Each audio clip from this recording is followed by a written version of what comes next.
kan itu untuk swasembada pangan, energi, air ya.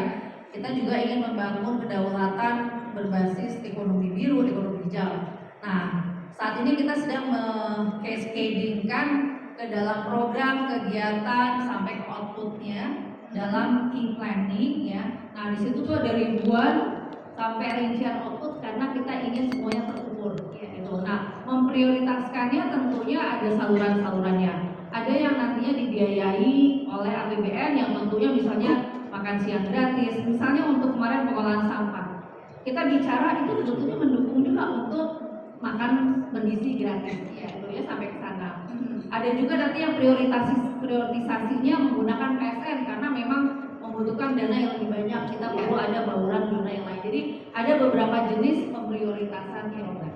Boleh dijabarkan lebih lanjut Ibu? Mungkin di sini ada teman-teman yang ingin bisa ikut berkolaborasi begitu ya Bu, karena kita kan mendorong kolaborasi Bu. Tadi makan bergizi gratis, kemudian apalagi mungkin Bu yang sedang terkait dengan program ketahanan pangan dari program pemerintah sekarang atau apa misalnya? Jadi kalau di visi misi presiden itu ada 8 program hasil terbaik cepat PHTC ya. Itu ada program makan bergizi gratis, cetak sawah. Tentunya kita bicara tidak hanya ekstensifikasi tapi juga intensifikasi.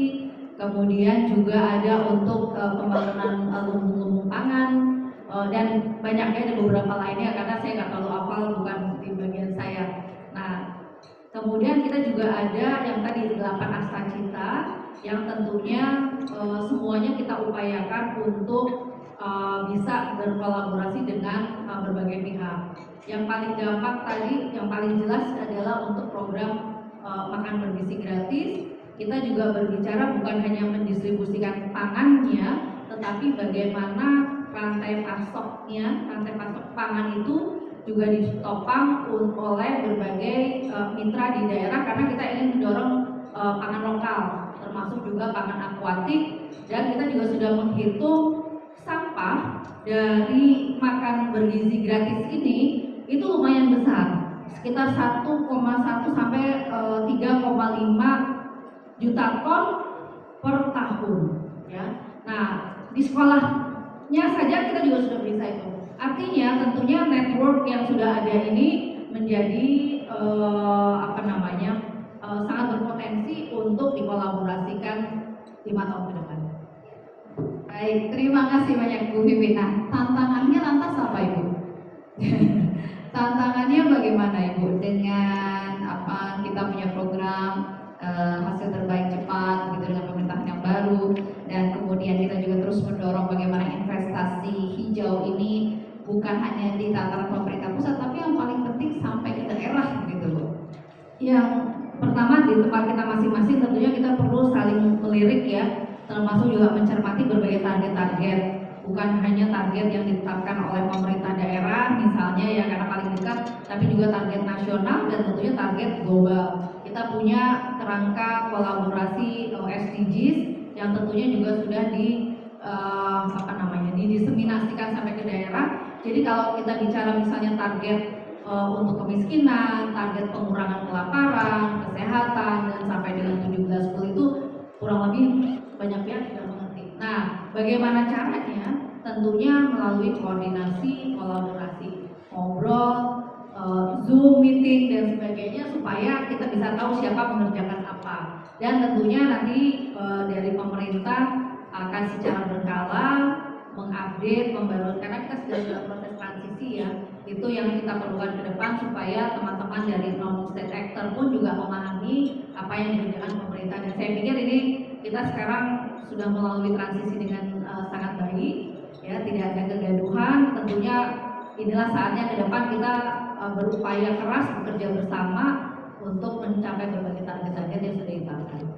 Saya ingin lebih dalam lagi ke daerah Ibu. Bagaimana mensinergikan perencanaan di pusat ini agar sampai di daerah, bukan hanya sampai tapi terimplementasikan di daerah. Tantangannya apa Bu untuk apa strateginya untuk mengkolaborasikan langkah-langkah tersebut dengan daerah, pemerintah daerah, serta apa tantangannya Ibu? Kami bekerja sama dengan Kementerian Dalam Negeri, sudah ada SEB-nya untuk alignment dokumen perencanaan di daerah. Saat ini Bappenas sedang coaching dan juga mendampingi pemerintah daerah menyusun RPJPD-nya. Tentunya nanti by Februari, kalau para pemenang pimpinan daerah sudah ditetapkan, RPJPD-nya sudah bisa langsung ditetapkan, dilanjutkan kemudian penyusunan RPJMD. Kenapa ini penting? Karena kedua dokumen itu membuat arah kebijakan menurunnya. Nah, tentunya melalui berbagai forum-forum, baik itu tingkat sektor, karena di sektor pasti akan lebih dalam lagi, ya. Sektor nanti akan berkoordinasi dengan sektor-sektor di daerah juga untuk menurunkan rencana strategis dari masing-masing sektor, dan kemudian tentunya kita membangun berbagai instrumen pengukurannya, ya. Green Economic Index juga sudah ada, tentunya berbagai pelatihan sudah dilaksanakan. Kemudian kita juga berbicara mengenai Blue Economic Index, ya. Ini juga kedepannya tentunya akan banyak training dan tentunya terbuka, kita terus memperbaiki, terutama membangun data di daerah, karena biasanya semakin ke bawah tuh standar errornya di atas 25%. Jadi harapannya teman-teman dari non-state actor ini bisa melengkapi berbagai sumber data yang ada di daerah untuk lebih lengkap dan lebih baik lagi, sehingga kita bisa mengukur progres kita ke depan. Pastinya kalau kita bicara emisi, nanti Bu Ami pasti akan lebih jelas. Upaya yang sudah tidak hanya dimasukkan di dalam dokumen-dokumen perencanaan, kan banyak sekali dokumen target tadi pembangunan, tapi kita juga ada dokumen lainnya seperti misalnya untuk yang emisi. Nah, ini juga bagaimana mencapainya kan nggak bisa hanya di pusat saja. Pastinya di daerah itu turunannya akan lebih. Baik. Terima kasih banyak Ibu Vivi. Kita berikan tepuk tangan untuk Bu Vivi. Terima kasih.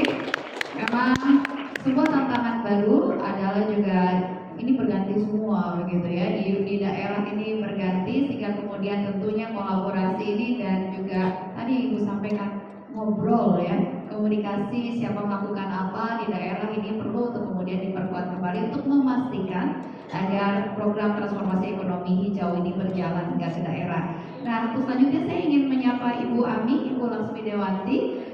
Ibu, kami ingin tahu apa strategi Kementerian Lingkungan Hidup untuk memastikan agar transisi ekonomi hijau ini tidak hanya mendorong pertumbuhan ekonomi saja, tetapi juga memiliki dampak untuk dampak baik untuk sumber daya alam dan juga kelestarian lingkungan. Silakan Ibu. Ya, baik, terima kasih Mbak Prita. Assalamualaikum warahmatullahi wabarakatuh. Selamat pagi dan salam sejahtera. Saya dibantu slide juga supaya memudahkan.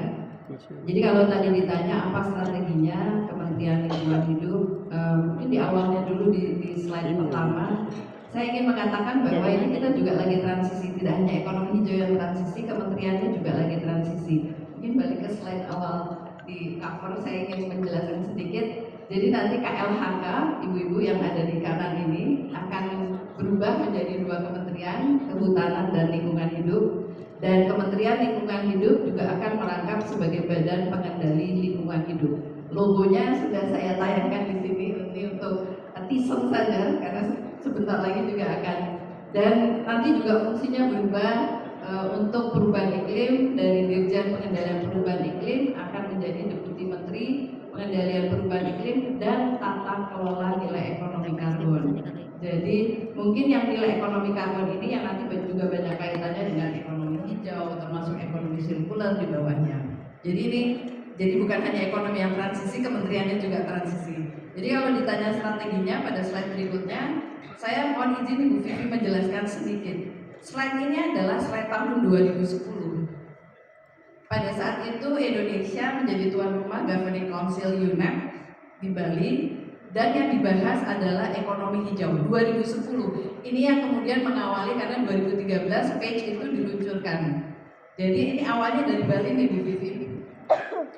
Pada saat itu semua membicarakan green economy. Dan kita sepakat bahwa kita tidak akan membicarakan definisi karena nggak akan pernah selesai. Apa itu green economy? Sampai sekarang juga bagaimana gitu. Akhirnya waktu itu disepakati harus ada elemennya, jadi ingredientsnya yang harus ada. Yang pertama adalah resource efisiensi. Itu harus ada resource efisiensi di dalamnya. Yang kedua harus ada internalisasi eksternalitas. Biaya-biaya pencemaran, biaya kerusakan tidak lagi harus menjadi biayanya sosial, tapi harus masuk ke dalam proses produksi itu sendiri. Yang ketiga, tetap harus ada poverty alleviation-nya, pengentasan kemiskinan, karena tantangannya di banyak negara adalah tersebut. Kemudian yang berikutnya, yang keempat adalah menciptakan creating decent jobs, bukan hanya jobs tapi decent job. Jadi nanti kalau kita bicara misalnya pengelolaan sampah, ada sektor informalnya, ada pemulungnya, mereka itu berkontribusi dan kita harus memastikan bahwa pekerjaannya itu decent. Mereka harus punya KTP karena dia tidak punya domisili, mereka punya hak-hak sebagai pendudukan dan lain sebagainya. Dan yang terakhir tentu saja menjamin pertumbuhan ekonomi. Jadi 5 ingredients ini harus ada di dalam semua konsep. Kita boleh bilangnya green economy, circular economy, blue economy, linear economy dan semuanya, tapi yang pasti 5 ingredients ini harus ada. Tidak boleh ada lagi eksternalitas, tidak boleh ada lagi pemborosan penggunaan sumber daya. Dan waktu itu juga sepakat bahwa green economy bisa dilakukan, bisa bertransformasi kalau kita bertransformasi perilakunya. Perilaku pembangunannya juga harus ada transformasi, Mbak Prita. Pertama tadi rendah karbon dan rendah waktu itu karena baru dibicarakan hazardous waste, jadi rendah limbah. Gitu ya. Kemudian perilaku untuk melestarikan keanekaragaman hayati dan perilaku untuk menjaga keseimbangan, jadi daya dukung, daya tampung. Ini kalau tadi bicara dari pidato bahwa perlu ada instrumen ekonomi lingkungan untuk melengkapi instrumen regulasi, instrumen hukum, instrumen teknologi dan lain sebagainya. Karena instrumen ekonomi ini bisa merubah perilaku kita. Dan di dalam PP ini 2017 ini, di dalam PP ini kita memperkenalkan 3 jenis instrumen ekonomi. Yang pertama adalah instrumen ekonomi yang ditujukan untuk menginternalisasi eksternalitas. Jadi ada di AMDAL, kemudian ada di beberapa tempat. Jadi isinya ada bagaimana neraca sumber daya lingkungan, PDB, PDRB hijau, internalisasi biaya. Ini untuk internalisasi. Kemudian yang kedua adalah bagaimana kita menjawab kebutuhan pendanaan. Maka di PP ini kemudian kita membangun dana jaminan, dana penanggulangan pencemaran, dana amanah konservasi. Yang alhamdulillah di tahun 2019 akhirnya pemerintah bisa membentuk badan pengelolaan dana lingkungan hidup atau BPDLH. BPDLH ini yang diberi tanggung jawab untuk mengelola pendanaan. Jadi nanti kalau kita punya dana atau kebutuhan dana tadi, misalnya Bu Suci mengatakan sektor gitu ya, atau pengendalian atau pengelolaan limbah domestik, maka pendanaan yang ada yang dikelola BPDLH bisa kita dorong ke arah sana. Karena memang BPDLH fungsinya adalah trusted fund, jadi adalah dana yang diamanatkan. Lalu kelompok yang ketiga ini adalah insentif dan disinsentif yang memang diciptakan untuk merubah perilaku-perilaku. PP ini masih belum secara sepenuh diimplementasikan, Bu Prita. Jadi kalau kita tadi mau percepatan transformasi, maka keseluruhan instrumen ini bisa dipilih dan dikembangkan untuk diterapkan pada stakeholders yang berbeda, pada kebutuhan sektor yang berbeda, pada level skala kegiatan yang berbeda-beda. Jadi secara regulasi sebetulnya kita sudah punya opsi untuk tidak hanya sekedar punya investasi, tapi merubah perilaku pembangunan kita, karena itu menjadi penting. Lalu kalau saya kemudian kontekskan tadi, karena Bu Vivi bilang ini rendah ekonomi, rendah karbon gitu ya, di slide berikutnya saya ingin ini hanya sekedar contoh saja. Jadi kalau kita bicara misalnya salah satu kebijakan kita dalam pengendalian perubahan iklim untuk menjawab salah satu dari 3 planetary crisis, maka perjalanan kita masih panjang. Kita baru di 2024, kita sudah punya enhanced NDC, NDC-nya ditingkatkan, tapi sebentar lagi kita akan punya second NDC, di mana komitmen kita akan lebih ditingkatkan untuk memastikan kita akan sampai kepada net zero emission 2060 atau lebih cepat. Bahkan sekarang arahan dari Pak Presiden bisa dipercepatnya 10 tahun nggak? 2050 gitu ya Bu ya. Ya, semuanya mungkin, tapi konsekuensinya berbeda-beda. Ini yang sedang kita lakukan. Jadi kalau kita mau tiba lebih cepat, konsekuensinya kan kita harus lari lebih cepat lagi. Jadi itu. Jadi kemudian kalau kita bicara pengendalian perubahan iklim, lanjut, kemudian dikaitkan dengan ekonomi hijau, termasuk juga pembiayaannya. Di slide berikutnya saya memberikan ilustrasi bahwa kita memang akan mencapai enhanced NDC. Saat ini enhanced NDC kita ada 5 sektor, dan kelima sektor ini bisa melakukan atau perlu melakukan transformasi kegiatannya dan transformasi pendanaannya. Target kita sekarang 31,89% with our own resources, itu cukup menantang, apalagi kalau nanti kita tambahkan. Belum lagi kita bicara ketahanan iklim, dan semua ini perlu strategi ekonomi dan strategi pembiayaan yang tepat, karena tantangannya tidak mudah. 5 sektor yang ada di NDC ini punya tantangan yang berbeda-beda, punya perilaku pemangku kepentingan yang berbeda-beda, sehingga instrumennya pun juga harus berbeda-beda. Berikutnya ini juga slide ini saya ambil di tahun 2010. Berikutnya saya ingin mengatakan bahwa ternyata dari 2010 sampai sekarang pembicaraan kita masih relatif hampir sama. Jadi kita ini sebetulnya alarming supaya kita bisa larinya lebih cepat. Mungkin di slide berikutnya ini adalah ilustrasi yang waktu itu dikembangkan bersama-sama Kementerian Keuangan, KLHK dan sebagainya. Untuk bisa mentransformasikan ke ekonomi hijau, kita perlu kelompok, kita perlu created incentive by the state. Jadi yang tadi di PP 46 2017, kita perlu create market, kita perlu membangun pasarnya agar pasar kita bisa menerima produk yang rendah karbon, bisa menerima produk yang lebih rendah emisi, rendah limbah dan sebagainya, dengan konsekuensi mungkin harganya, pricingnya agak berbeda gitu. Kemudian kita juga perlu menata tata kelolanya. 3 kelompok besar ini yang kemudian dikembangkan bersama-sama dengan Kementerian Keuangan, Bappenas dan beberapa sektor untuk menjawab pembiayaan dan insentif, karena pembiayaan dan insentif ini adalah salah satu kunci transformasi kita menuju ekonomi yang lebih ramah lingkungan. Pada slide berikutnya ini strategi pemenuhan pendanaannya yang kita tidak hanya berpaku pada satu hal saja, tapi semuanya akan kita lakukan. Kita menguatkan kebijakan fiskal dengan budget tagging, climate budget tagging. Kita mereka juga harus memenuhi kriteria ESG-nya. Jadi mereka juga butuh investasi yang ramah lingkungan. Kita mengembangkan instrumen pembiayaan global blended finance, green sukuk, SDG 1. Kita sudah punya carbon pricing policy.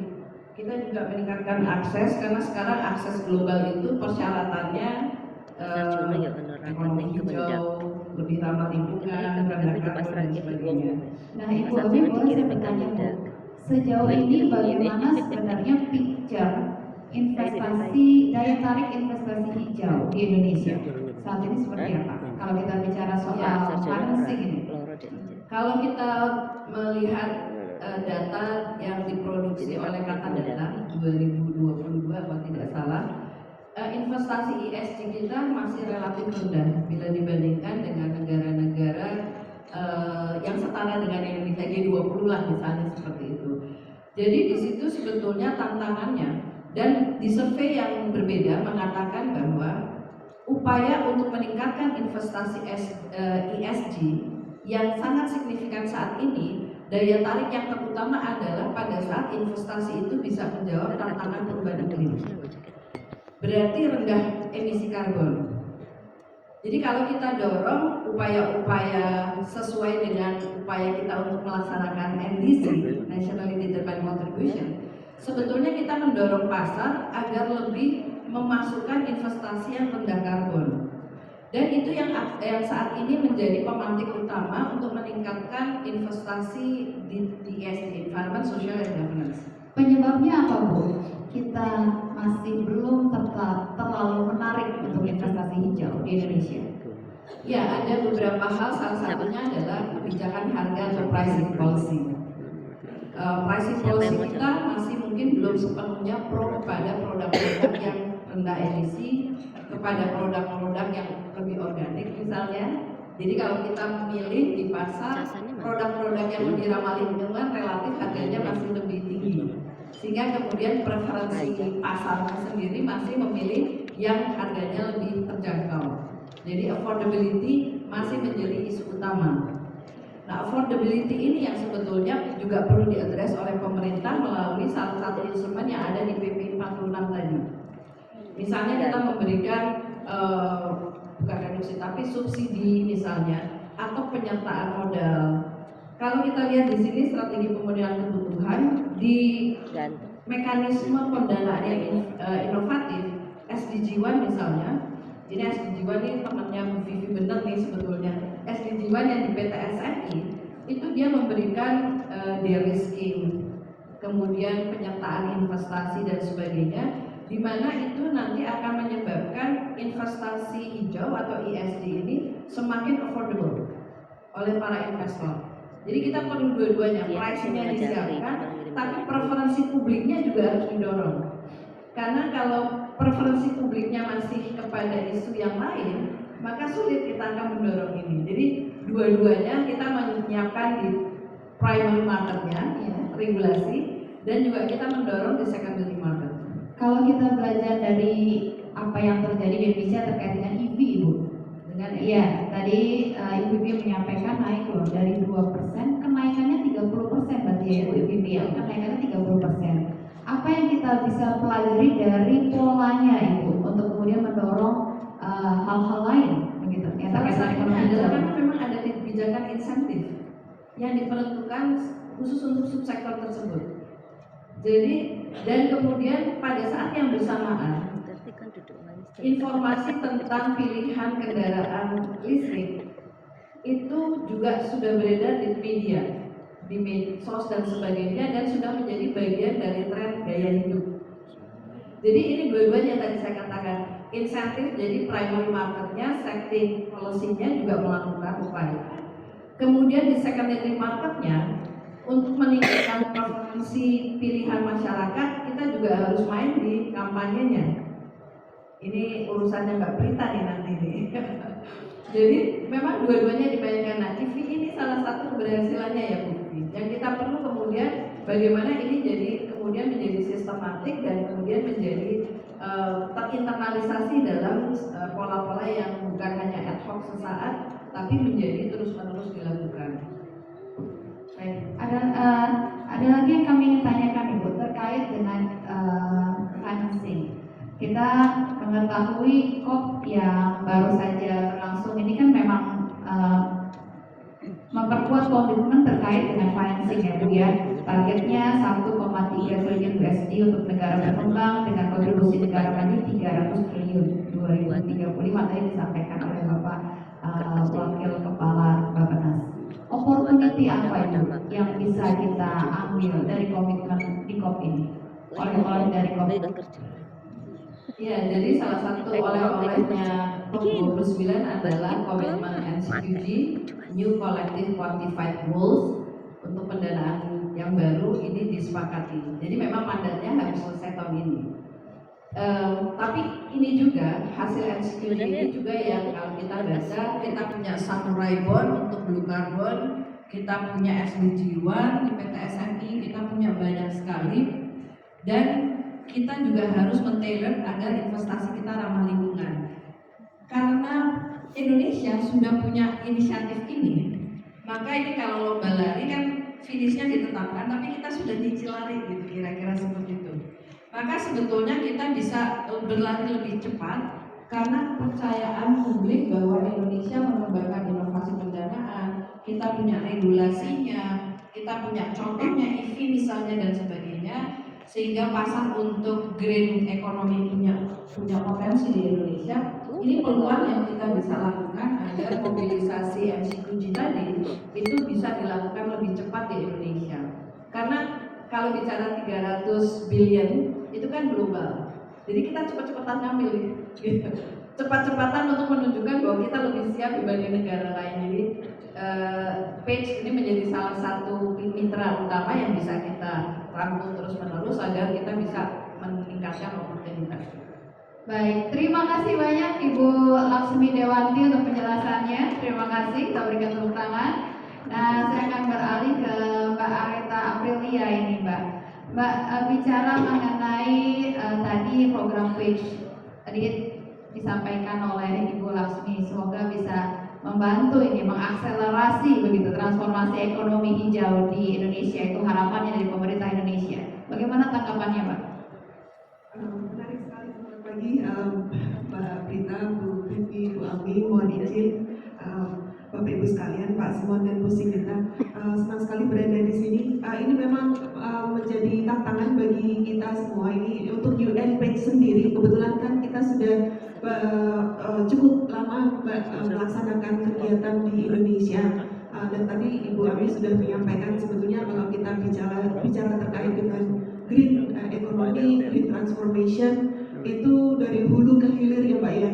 Jadi tidak hanya bicara end of pipe saja dari sisi waste management, tapi juga bagaimana kita memastikan materials recovery itu bisa terjadi di hulu gitu ya. Jadi bagaimana sebetulnya kita bisa memanfaatkan materials itu semaksimal mungkin. Selain itu kita juga bicara mengenai energi. Tadi Ibu Vivi sudah menyampaikan juga dan menyentuh soal teknologi yang kita bisa tap gitu ya. Tadi ada CCUS, CCS, geothermal, bahkan green hydrogen yang juga sekarang sedang di R&D kan. Kita juga coba melalui vertical one. Ini juga menjadi salah satu tantangan kita nih, bagaimana kita bisa mengkombinasikan berbagai teknologi yang ada dan juga memastikan bahwa adanya energi transition itu adalah menjadi transisi yang just gitu. Jadi justness-nya ini adalah PR kita semua, di mana jangan sampai ada komunitas yang terpinggirkan atau marginal groups yang kemudian menjadi tidak mendapatkan manfaat atau benefitnya. Nah, dan tadi sudah disampaikan juga oleh Bu Vivi bahwa kita akan mempersiapkan UN Page fase kedua dan ini nantinya akan menjadi lebih localized gitu Mbak. Jadi UN Page yang pertama kan lebih nasional ya Mbak ya. Jadi nanti untuk yang UN Page kedua ini nanti akan mendetailkan lagi dari kebijakan-kebijakan dan kegiatan yang sudah ada di tingkat nasional ke tingkat daerah. Nah, ini menarik ini Mbak Areta. Lebih localized-nya seperti apa? Bisa diberikan gambaran nggak apa yang sedang disusun, karena bagaimanapun ini menjadi satu isu, bagaimana implementasi daerah masih menjadi isu di Indonesia. Ya Mbak, jadi untuk yang UNPS pertama kan tim kami sudah melakukan roadmap bersama dengan Bappenas untuk circular economy. Nah ini sebetulnya kan kebijakannya ini masih di tingkat nasional. PR-nya adalah bagaimana ini diejawantahkan di tingkat lokal begitu. Nah ini nanti untuk kegiatan di tingkat daerah, nanti kita akan menggandeng pemerintah daerah dan stakeholder di tingkat daerah juga, serta private sector di tingkat daerah untuk terlibat secara langsung mengimplementasikan konsep-konsep di mana tentunya dengan adanya transisi energi akan muncul kebutuhan dari sektor tersebut untuk skills baru dan tentunya dengan adanya sektor baru tersebut nantinya kita akan memerlukan skills seperti misalnya sebagai operator solar PV dan sebagainya. Kemudian yang kunci yang kedua adalah kemitraan, dan ini tentunya dengan pemberdayaan pemerintah daerah dan Page Indonesia sudah mengupayakan melalui pembangunan kapasitas sistem thinking dan modeling untuk simulasi penyusunan kebijakan yang terintegrasi dan mempertimbangkan aspek-aspek ekonomi, sosial, dan juga lingkungan. Nah, contoh inovatif yang sudah dilaksanakan oleh Page diantaranya di Kabupaten Bogor, kami sudah mengembangkan sistem IT untuk penanganan sisa pangan di lingkungan pemerintah Kabupaten Bogor tersebut, di mana pemerintah kabupaten tersebut menggunakan aplikasi untuk mengembangkan aplikasi namanya kebijakan ini diluncurkan untuk membantu pemerintah mengurangi food loss dan food waste. Dan ini sudah menjadi kegiatan yang kita mulai galakkan di sana. Kemudian melibatkan sektor swasta juga adalah satu hal yang penting, di mana tentunya tidak hanya corporate social responsibility, extended producer responsibility, sustainability risk reporting, tapi juga memastikan bahwa kemitraan publik dan swasta ini dipastikan memiliki potensi yang besar untuk mendorong dampak dengan skala yang lebih besar. Lalu yang selanjutnya terkait dengan nature based solution, memulihkan ekosistem dengan meningkatkan keanekaragaman hayati dan juga mempromosikan pertanian berkelanjutan, bukan hanya sebagai strategi lingkungan tetapi juga ekonomi. Nah, di sini di Indonesia juga inisiatif seperti restorasi lahan gambut dan agroforestry juga dapat membangun ketahanan iklim sambil menciptakan lapangan kerja yang baru dan memperkuat ekonomi di perdesaan. Dan last but not least, Mbak Prita, financing. Tadi Bu Ami sudah menyebutkan bahwa kita sudah memiliki begitu banyak pendanaan transisi hijau, di antaranya Green Sukuk, ada obligasi hijau, blended financing, blue bond, samurai bond, dan sebagainya. Jadi ini merupakan enabler untuk kita bersama-sama mencapai green transformation di Indonesia. Baik, terima kasih Bu. Nah, kalau terkait dengan inovatif financing mechanism, adakah tadi model-model yang kemudian bisa tailor dilakukan di Indonesia, begitu Ibu? Ya, tadi sudah disentuh juga oleh Ibu Ami terkait dengan carbon pricing dan carbon market, Mbak Prita, di mana Indonesia ini memiliki kemajuan terkait dengan mekanisme penetapan harga karbon. Selain itu juga ada penetapan pajak karbon dan skema perdagangan emisi, dan ini memiliki potensi untuk menghasilkan pendapatan yang signifikan sekaligus mendorong industri untuk mendekarbonisasi industrinya. Jadi seperti tadi sudah disampaikan bahwa COP29 juga telah membuat keputusan yang cukup substansial tentang standar pasar karbon internasional dan menyepakati standar pasar karbon internasional tersebut. Ini berdasarkan penerapan pasal 6 atau